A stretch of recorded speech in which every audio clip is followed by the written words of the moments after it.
ఆ సొమ్మును వారు ఎప్పుడైనా తీసుకోవచ్చు. కాపు సంక్షేమం. దేశంలో వివిధ రాష్ట్రాలలో జాట్లు, గుజ్జర్లు, పటేళ్ళు, మన రాష్ట్రంలో కూడా కాపు సోదరులు వీరంతా కూడా రిజర్వేషన్లు కల్పించాలని కోరుతూ ఉన్న పరిస్థితి మనం గమనిస్తూనే ఉన్నాం. సుప్రీంకోర్టు తీర్పు ప్రకారం ఏ రాష్ట్రంలో కూడా రిజర్వేషన్లు 50% మించకూడదన్న నిబంధన మనందరికీ తెలిసిన చిక్కుముడి. ఇది తెలిసినా కూడా తెలుగుదేశం ప్రభుత్వం తమ గత ఎన్నికల ప్రణాళికలో కాపులను బీసీలలో కలుపుతామని మోసపూరితమైన హామీ ఇచ్చారు.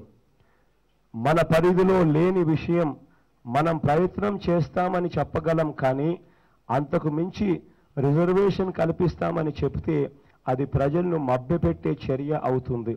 ఈ నేపథ్యంలో కాపు రిజర్వేషన్ల విషయంలో మా వైఖరి ఎప్పుడూ ఒకటే.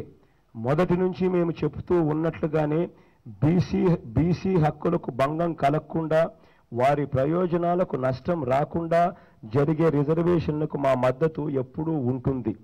ప్రస్తుత ప్రభుత్వం కాపు రిజర్వేషన్ల విషయంలో మోసం చేయడమే కాకుండా సంవత్సరానికి 1000 కోట్ల రూపాయలు చొప్పున 5 సంవత్సరాలలో 5,000 కోట్ల రూపాయలు కేటాయిస్తామని హామీ ఇచ్చి ఈ మొత్తం 5 సంవత్సరాలలో కేవలం 1340 కోట్ల రూపాయలు మాత్రమే కేటాయించిన నేపథ్యంలో మేము ప్రభుత్వంలోకి వచ్చాక కాపు కార్పొరేషన్కు సంవత్సరానికి 2,000 కోట్ల రూపాయలు చొప్పున 5 సంవత్సరాలలో 10,000 కోట్ల రూపాయలు కేటాయిస్తాం, ఖర్చు కూడా చేస్తాం.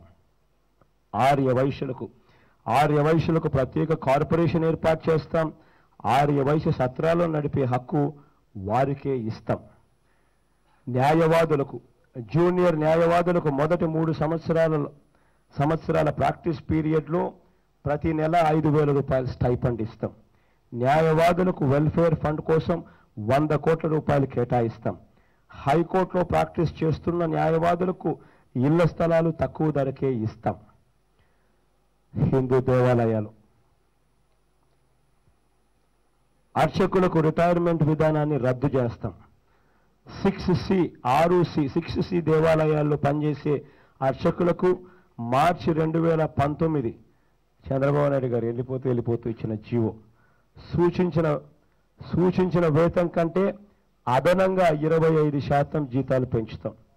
దేవాలయాల్లో ధూప దీప నైవేద్యాలు మరియు అర్చకులకు వేతనాల కోసం పంచాయతీ జనాభాను బట్టి నెలకు 10,000 నుంచి 35,000 వరకు ఇస్తాం. అర్చకులకు ఇళ్ల స్థలాలు కేటాయించి వారికి ఇల్లు